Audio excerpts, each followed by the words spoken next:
morning, everyone. I woke up this morning thinking about a phrase that people use quite often and probably don't understand the meaning of, so I'm going to elaborate a little bit on it today. And that is, don't shoot the messenger. Don't shoot the messenger. People hear it all the time, and I think they have a slight idea of what it means, but I'm going to go into this message because I think we kind of have to be reminded on how to get through this thing called life when we're dealing with people.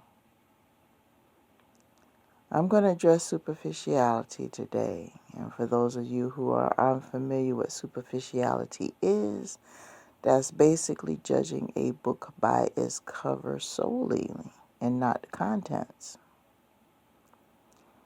When they say don't shoot the messenger, it basically means you're given a message that either rubs you the wrong way or kind of hits too close to home, and you take it out on the person who gives you the message.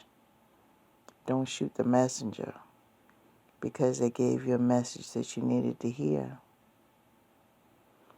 And we do that in society, and I'm going to talk about that on a grand scale. A couple of scenarios. One is in case of women, and the other is in case of race. I'm going to address the race one first. In the cases of people of color, and I'm not talking about just African American people, I'm talking about any people of color.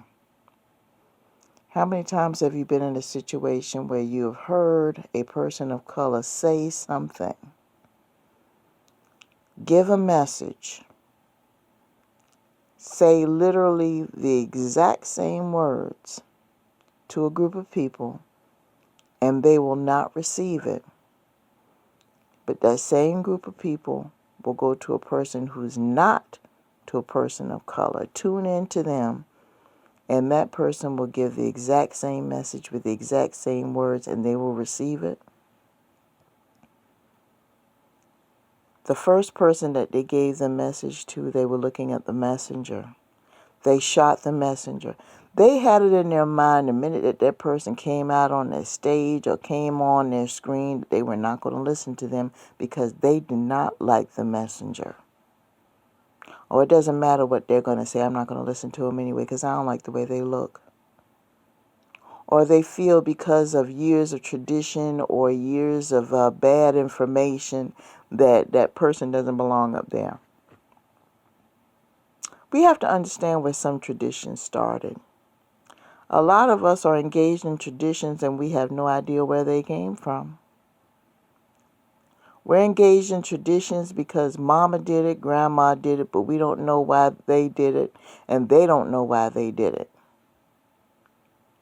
A lot of these traditions, unfortunately, were created by some people that probably got drunk one night on the porch and decided to get together and say, let's make this a thing. And everybody followed suit. There might not have been a logical reason as to why they did it. But because of timing, because of their position and power, because of their influence over a group of people at the time, they decided to make it a thing. And here it is 100 years later, 200 years later, 300 years later, we're doing this thing and we don't know why we're doing it.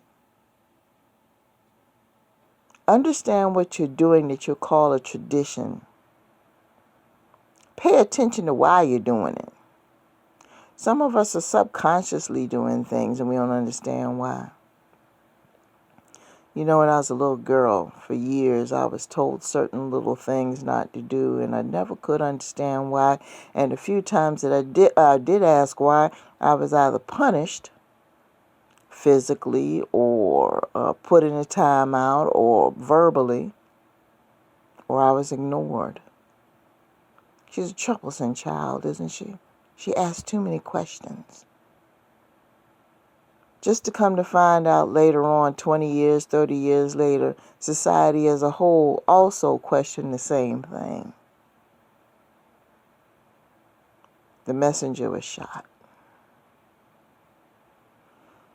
So that in the question of race, that happens a lot every single day. We see it in the media. We see it We see it in society, dealing with people as a whole. We see it in the workplace with employers. We see it where one group of people does not want to pay attention to one boss or one supervisor because they don't like that they're a different race or a different ethnicity than they are. But then when somebody who is Anglo-Saxon will come in and they'll listen to them and give the exact same order. Because that's the way the organization was set up and that person follows suit, or that person was programmed to believe that. That's the way they do. That's the way they live their lives. Another situation, it could be in regards to sex. This happens a lot too with women. Now I'm going to touch on a subject, and a lot of Bible scholars might get mad at me, and that's just fine. You're welcome to do so. But I believe that the Creator created all of us with a gift. Every single one of us, regardless of what sex or nationality or age we are, we're all created with a gift. I don't believe that He just created a certain group of people with a gift and just left the rest of us to follow. If that's the case, the rest of us that are just going to follow, why should we worship a God like that if He's not going to give us any favor? It wouldn't make any sense, would it? Knowing that a God is not going to even bless us as much as He blessed someone else. Knowing that we don't have a fighting chance. No. I don't believe we serve a God like that. And you shouldn't either. But I hear a lot of people say women in leadership shouldn't speak. And I see it just about every day in some way, form, or fashion, whether it's in a social organization or in religious order or on a podcast or on television or in politics or anywhere. I always hear a man talk about it. He doesn't listen to what a woman has to say. A woman could be giving a message from God to him and he will not listen because she is a woman. So if you're one of those men, let me tell you something. Sometimes God only speaks to you once about something in your life. One time. That's the only time that God will speak to you. And we know that God speaks through other people. We know that happens sometimes. Sometimes you'll ask God to give you a message, and He'll give you a message, but He'll give it to you through other people. He'll give it to you through your children. He'll give it to you through your grandchildren. He'll give it to you through a friend, a boss, anyone. That could include your wife or your girlfriend. But because of a tradition that was taught to you, a tradition that you don't know where it came from, truthfully, your ears are closed, you're deaf. You may miss out on a blessing. How many times have I heard a woman tell a man something, the exact same thing, and he will not listen to her, even admonish her for saying those things, make her feel bad for saying those things, try to put her in her place, because I'm not going to let a woman tell me what to do, and will turn right around and 5 minutes later get the exact same message from a man, and he will bow down like a sheep and listen to every single word. Now he thinks he's going to receive the blessing then, but that's too late. The moment has passed. If you're one of those people, I feel sorry for you, because you missed out on a lot.